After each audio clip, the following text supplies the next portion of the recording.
Oke. Bapak Ibu. Ya, Bu. Ya, Bu. Saya agak berlari-lari. Oke. Ini hasilnya tadi kan seperti ini sudah keluar. Ada statistik, maka di sini lihat pada bagian statistik, Bapak Ibu bisa dilihat. Ini ada min nilainya 56,00. Kemudian standar errornya 0,707. Median itu 56,00. Mod itu 60. Mod itu sama dengan modus ya Bapak Ibu. Jadi sama dengan nilai yang sering muncul. Kemudian standar deviation-nya itu 3,240. Variance itu 10,500. Ring-nya itu 9, nilai minimum itu 51, nilai maksimum 60, sum itu jumlah 1176. Nah, ini tabel kompetensi. Ini tadi variabel kompetensi, ini ada valid, artinya yang dapat 51 itu ada 1 orang. Yang nilai 52 itu ada 3 orang, 53 ada 2 orang, 54 ada 2 orang, 55 2 orang. 56 itu 3 orang, kemudian 58 itu 1, 59 itu 1.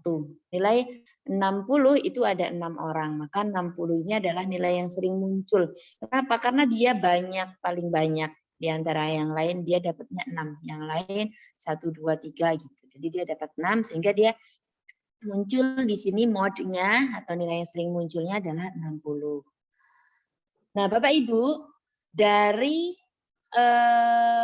pemusatan data, ukuran pemusatan data ini dari min dan median, kita itu bisa tahu bahwa ada kenormalan data atau tidak. Jadi salah satu ciri data itu dikatakan normal adalah apabila nilai min dan nilai mediannya itu tidak terpaut terlalu jauh. Artinya tidak terpaut itu tidak selisih jauh gitu loh Bapak Ibu.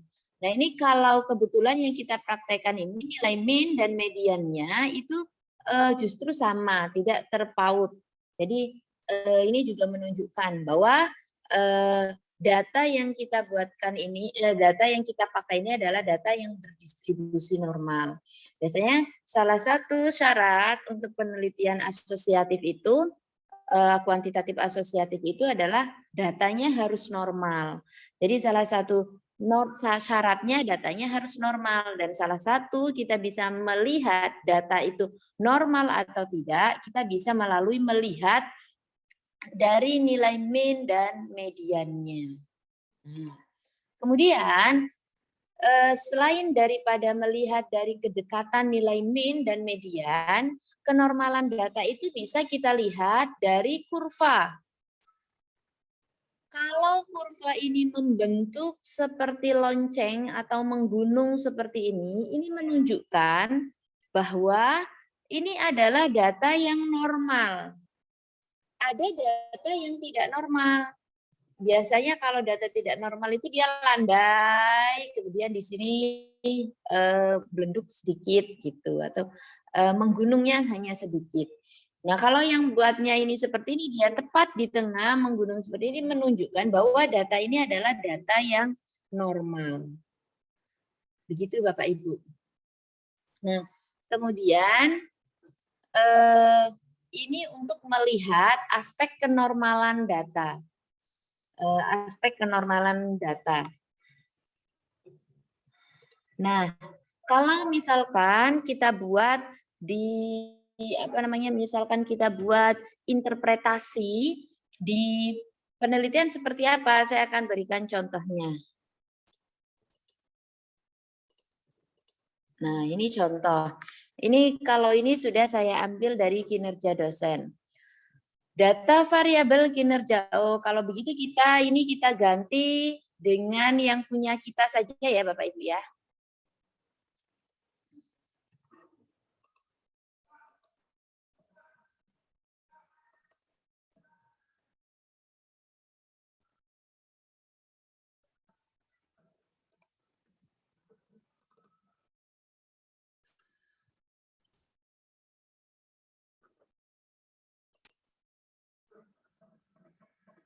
Nah, kita lihat. Kalau ini kan tadi saya yang contohkan kinerja dosen. Kita buat di sini menjadi kompetensi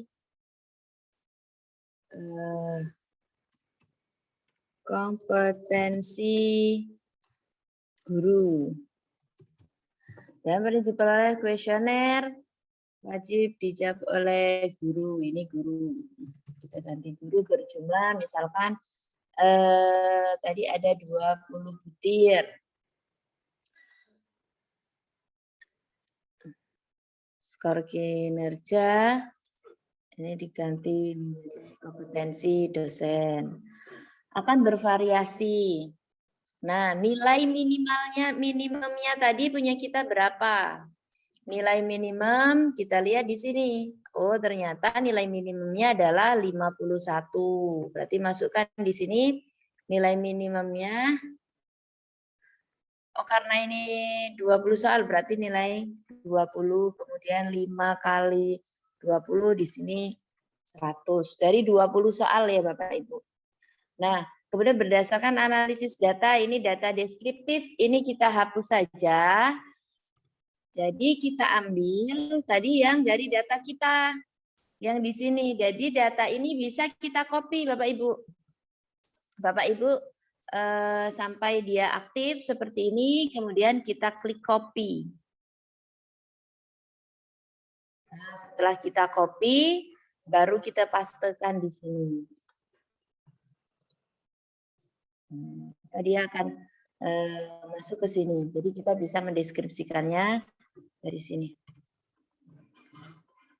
Lihat di sini nilai min-nya berapa. Tersennya dia. Nah, kita lihat di sini. Ini bukan variabel kinerja dosen, tapi kita ganti.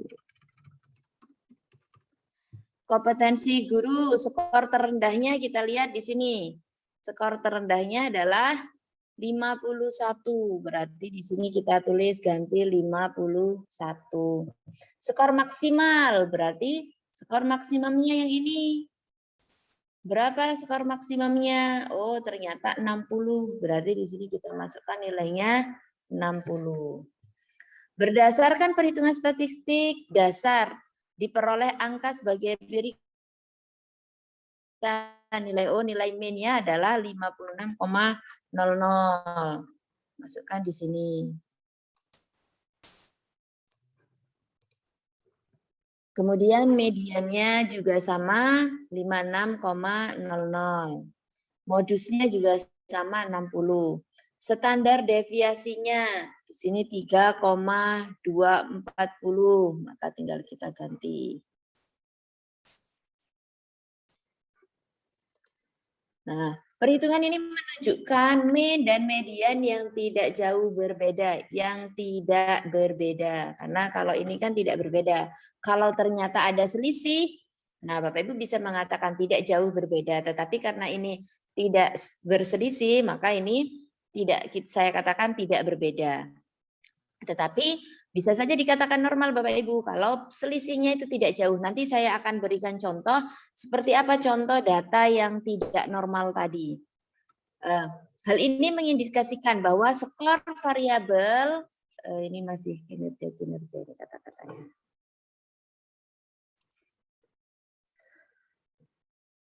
Bahwa variabel kompetensi guru cenderung berdistribusi normal. Untuk memperoleh gambaran tentang dari kinerja guru disajikan dalam bentuk ini. Kalau ini buat kita kelas, kalau misalkan kita tidak buat kelas, maka Bapak Ibu bisa distribusi frekuensi ini kita tampilkan yang ini. Ini kita copy, kemudian kita pastekan di sini.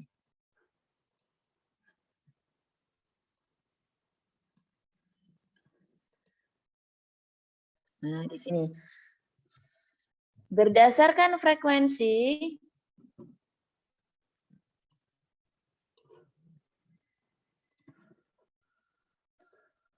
skor kinerja kompetensi guru, maka dibuat kategori kompetensi guru dengan membagi 3 kelompok, yaitu kelompok tinggi, sedang, dan rendah.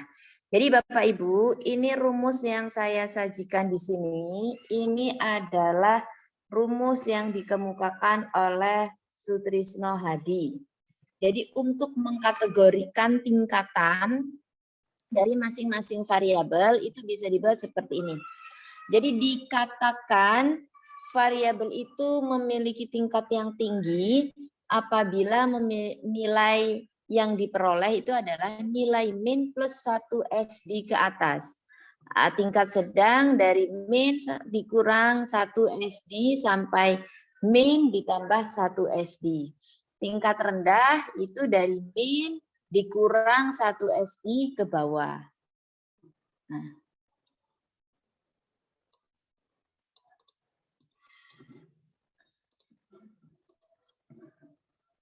nanti jadi Bapak Ibu kita cari dulu sebenarnya dari total 21 orang ini berapa sih sebenarnya yang dia itu berada pada tingkatan tinggi, artinya memiliki kompetensinya itu sudah cukup bagus, sudah tinggi.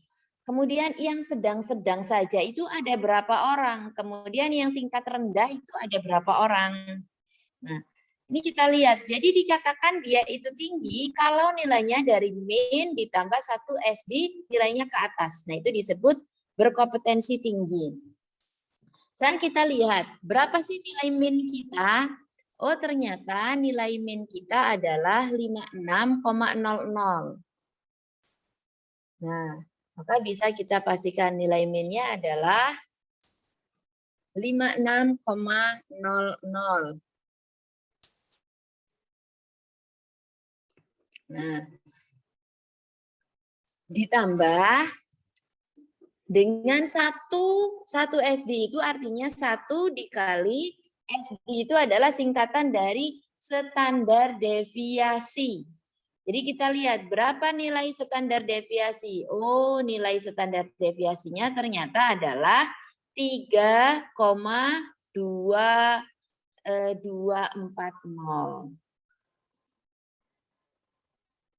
Kita masukkan 1 kali. Nah, jadi ini untuk menghitung tingkatan tingginya.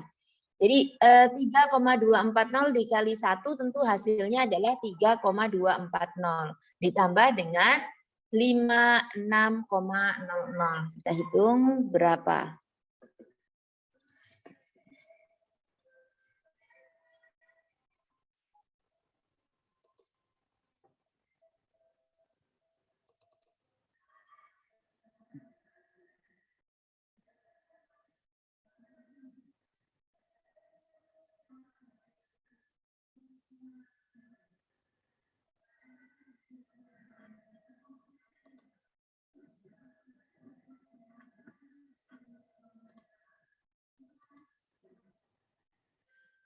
Ini kalkulatornya sudah nampak. Kita hitung ya Bapak Ibu.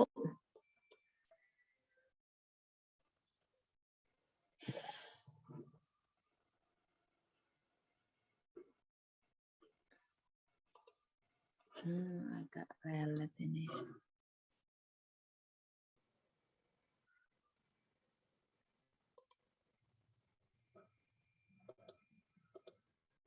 Oke, kita hitung manual saja Bapak Ibu. Ini lelet ini di tempat saya.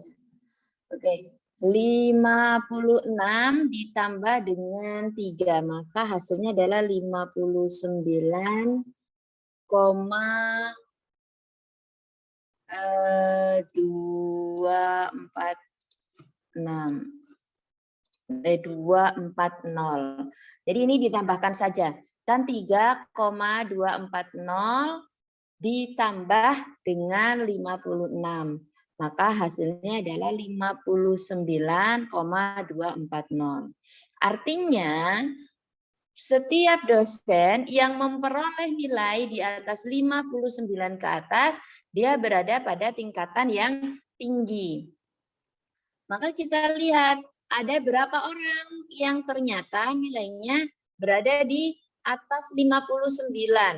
Kalau ini kan masih 59, berarti ini belum termasuk karena ternyata harus dia 59 ke atas, 59,24. Maka 59 ini tidak termasuk. Yang termasuk tentu yang nilainya 60. Berarti inilah yang dikatakan memperoleh nilai tinggi. Ada 6 orang.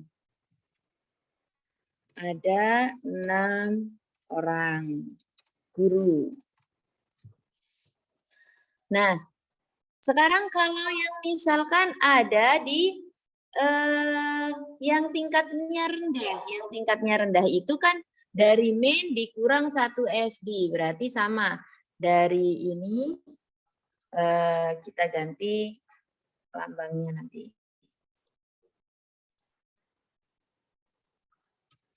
Nah, kita kurang saja. Kalau tadi untuk mengkategorikan tinggi itu kita tambah, kalau untuk mengkategorikan rendah itu berarti dikurang. Begitu Bapak Ibu.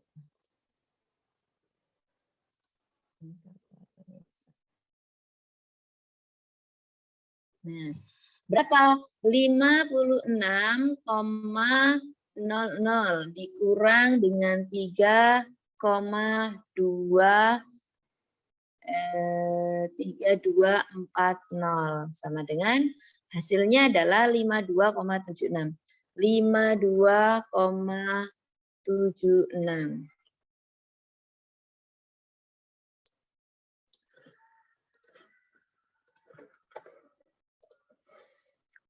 Berarti yang nilainya dari 52,76 ke bawah itu yang dikatakan SD-nya rendah. Nah, berarti yang dari 52. Nah, berarti ada 52 ke bawah. Berarti yang ini. Ini yang dikatakan memiliki kompetensi yang rendah. Ada berapa? Ternyata 1 tambah 3. Berarti ada 4 orang. Ada 4 orang guru. Ada 4 orang guru. Nah, tentu sisanya yang berada di antara tinggi dan rendah, inilah yang disebut memiliki tingkat sedang-sedang saja. Ada berapa yang sedang-sedang saja? 2 tambah 2 tambah 2 tambah 3 tambah 1 tambah 1. Atau 21 kan sudah dikurang 10, berarti sisanya masih ada 11 orang.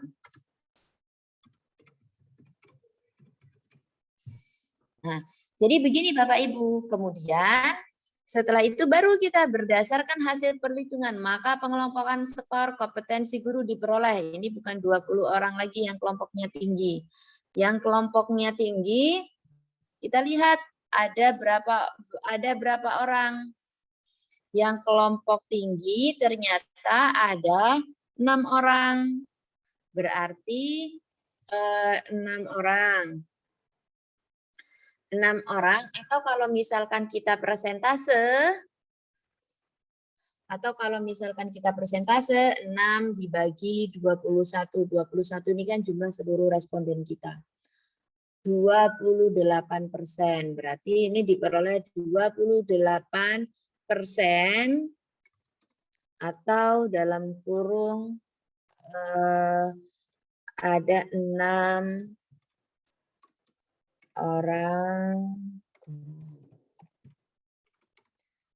pada kelompok tinggi. Sedangkan pada kelompok sedang, ini ada berapa? Ada 11 orang. Berarti kita hitung saja. Misalkan 11 dibagi 21 sama dengan 52. Berarti di sini ada 52% atau sama dengan 11 orang. Oh, saya rasa ini yang ini deh.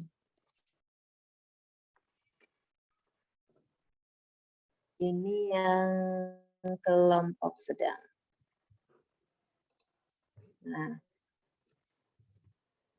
yang kelompok tinggi, yang kelompok rendah ini ada 4 orang. Berarti ada berapa? Sisanya kalau 4, 20%. 20% atau 4 orang berada di kelompok rendah. Jadi begitu.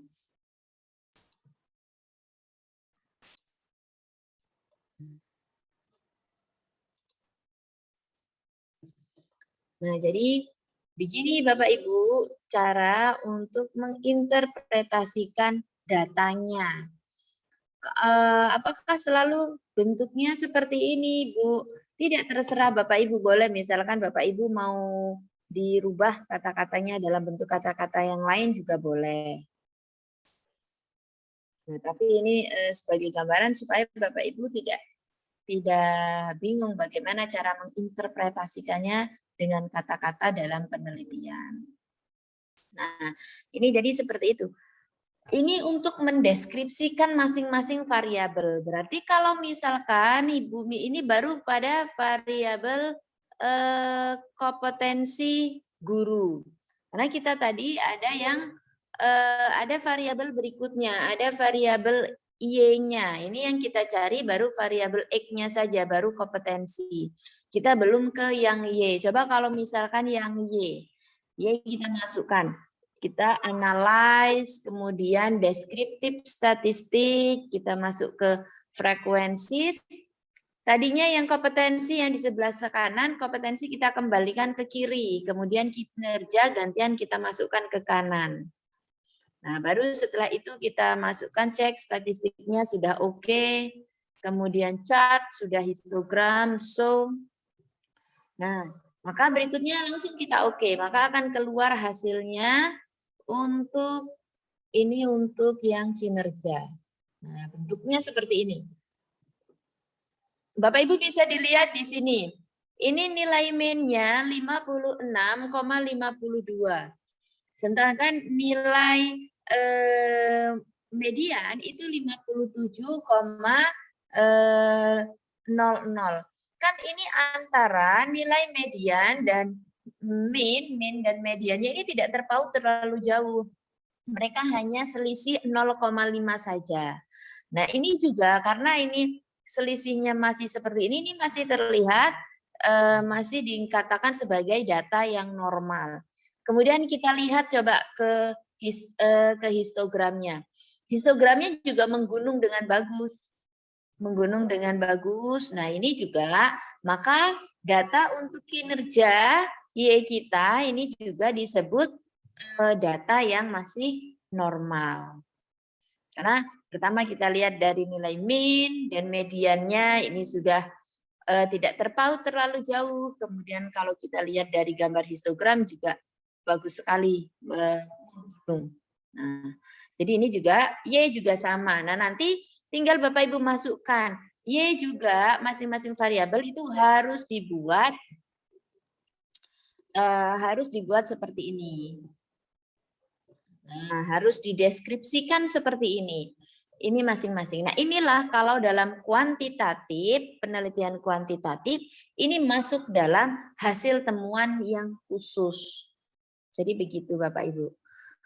Oke Bapak Ibu, silahkan untuk materi ini kalau ada yang mau ditanyakan, saya persilahkan untuk bertanya. Bu, izin bertanya, Bu. Ya, monggo Pak Abdullah. Berarti Bu kalau dari histogramnya ya, yang kurvanya itu ya, nilai yang tingkat sedang itu harusnya lebih banyak dari tingkat tinggi dan yang rendah Bu ya.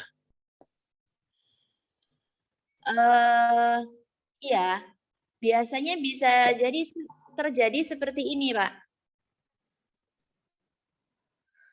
Kalau misal gimana kalau yang tingginya yang lebih banyak ya enggak apa-apa. Tapi dia pasti akan kita pastikan bentuknya dia akan menggunung seperti ini. Kadang dia akan menggunung tapi di nilai yang lebih tinggi, maka dia ada di sebelah sini ya Pak ya, Ya. menggunung. Nah ini juga bisa jadi terjadi seperti itu. Yang penting dia akan menggunung bentuknya. Jadi kalau tidak normal itu biasanya dia landai Pak. Dia landai rata gitu. Contohnya yang ini kan memang dia menggunungnya tidak di tengah banget ya Pak ya. Ya. Tetapi dia membentuk seperti ini bisa.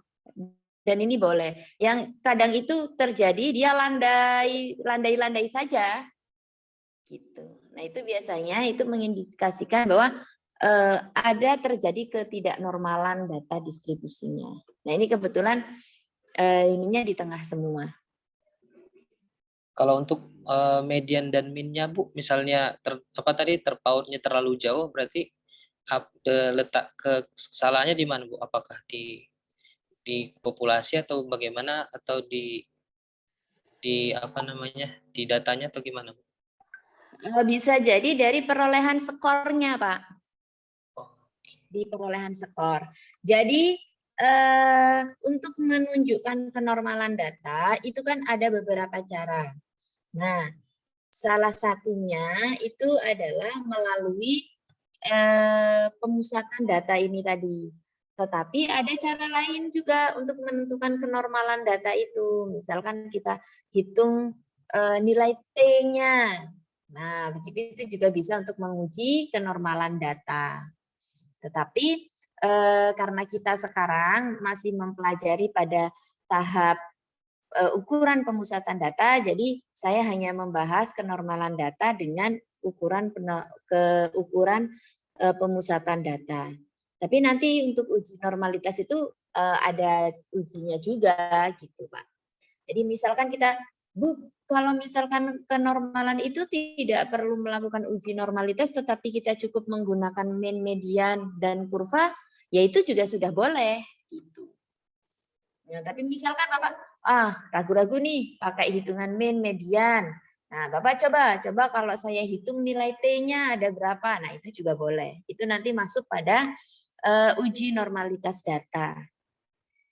Gitu. Tapi karena kita belum ke sana, belum sampai di sana, jadi kita pakai yang ini saja dulu. Gitu ya, Pak Abdullah. baik, baik. Ya, terima kasih Bu. Ya. Untuk teman-teman yang lain,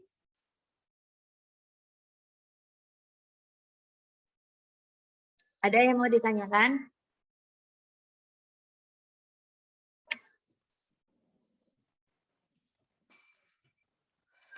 Oke, kalau memang sudah tidak ada, jadi ini adalah untuk mendeskripsikan data. Jadi nanti kalau Bapak Ibu kita masuk di hasil penelitian pada bab 4 ini, kita sudah di bagian A, yang A ini. Yang A, deskripsi hasil penelitian. Jadi kalau secara umum tadi saya sudah sampaikan itu menggambarkan lokasi penelitian Bapak Ibu. Tetapi nanti ada hasil penelitian atau temuan secara khususnya, hasil penelitian khususnya itu ya ini dalam bentuk pendeskripsian masing-masing variabel seperti ini. Nah, kalau Bapak Ibu sudah melakukan pendeskripsian data masing-masing, maka Bapak Ibu bisa kemudian melakukan uji analisis data. Uji analisis data itu tergantung Bapak Ibu mau pakai analisis yang mana terlebih dahulu. Dalam kuantitatif itu kan banyak sekali. Misalkan Bapak Ibu bisa pakai C kuadrat Bapak Ibu bisa pakai analisis korelasi. Bapak Ibu bisa pakai analisis regresi. Misalkan mau pakai path analisis juga bisa. Atau Bapak Ibu pakai Bu, bisa nggak sih Bu? Apakah aplikasi statistik ini hanya pakai SPSS saja? Tidak. Kalau Bapak Ibu bisa pakai Liserel, boleh pakai Liserel. Nah, jadi memang bermacam-macam sekali.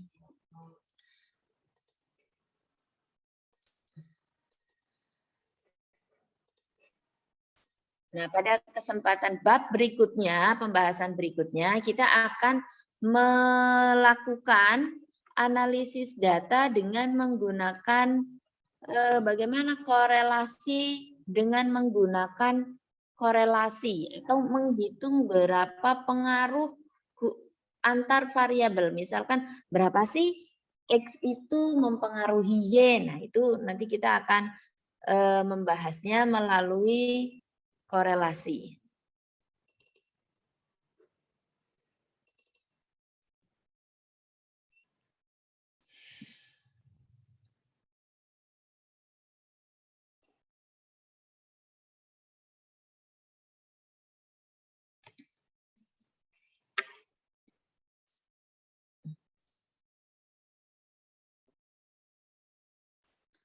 Nah, kita akan masuk ke analisis korelasi. Di sini judulnya korelasi dan regresi sederhana. Tapi kita akan masuk ke korelasi terlebih dahulu. Konsep korelasi. Analisis korelasi merupakan analisis hubungan dua variabel atau lebih, yaitu antara variabel bebas dengan variabel terikat. Analisis korelasi adalah suatu teknik statistika yang digunakan untuk mengukur keeratan hubungan antar variabel. Hubungan korelasi terdiri atas dua jenis, yaitu bivariate correlation dan multivariate correlation. Bivariate correlation merupakan analisis terhadap hubungan antara dua variabel, yaitu satu variabel bebas dan satu variabel terikat.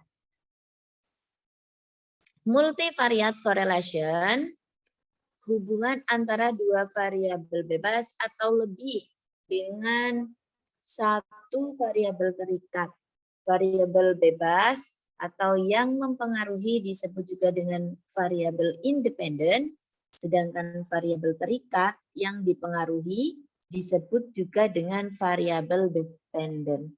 Jadi di awal juga saya sudah katakan, salah satu yang membedakan antara penelitian kualitatif dan kuantitatif itu adalah variabel. Kalau pada penelitian kualitatif itu cenderung tidak ada yang namanya variabel. Kalau penelitian kuantitatif itu baru wajib ada yang namanya variabel. Kalau variabel hanya terdiri dari dua variabel, artinya satu variabel X dan satu variabel Y, maka itu disebut sebagai bivariat. Kalau dia lebih dari dua variabel, dia disebut sebagai multivariat. Nah, Bapak Ibu, kemarin saya juga sudah sampaikan bahwa untuk penelitian kuantitatif itu minimal kalau pada taraf S2, pada penelitian tesis itu minimal harus terdiri dari 3 variabel. Sehingga cenderung penelitian kuantitatif pada tingkat tesis itu merupakan penelitian yang multivarian, bukan yang bivarian. Kalau bivarian itu hanya untuk S1.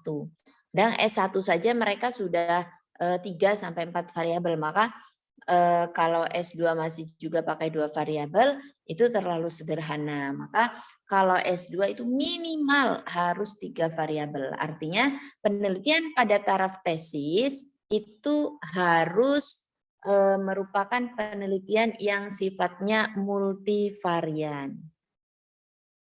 Begitu. Oke, Bapak Ibu,